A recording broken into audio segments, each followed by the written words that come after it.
Quels étaient les liens, quels parallèles pouvait-on établir entre le sculpteur français Auguste Rodin et le photographe new-yorkais Robert Mapplethorpe? À Paris, une exposition au musée Rodin apporte des réponses à des questions qui pourraient paraître comme incongrues.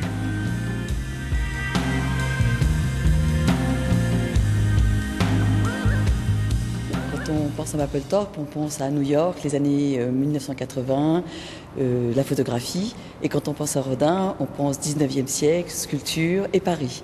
Nous les avons mis ensemble puisque tous les deux ont été des passionnés du corps humain. Tous les deux l'ont traduit, l'un en photographie, l'autre en sculpture.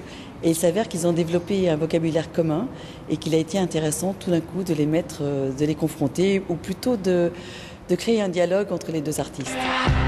Parfois, la similitude des formes est surprenante. Mapplethorpe n'a jamais évoqué Rodin, mais son éducation classique et sa proximité avec un commissaire du Metropolitan à New York auraient très bien pu avoir de l'influence sur son œuvre.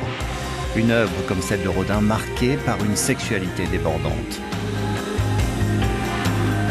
L'expo Mapplethorpe-Rodin se déroule parallèlement à la rétrospective consacrée aux photographes et organisée en ce moment même, toujours à Paris, au Grand Palais.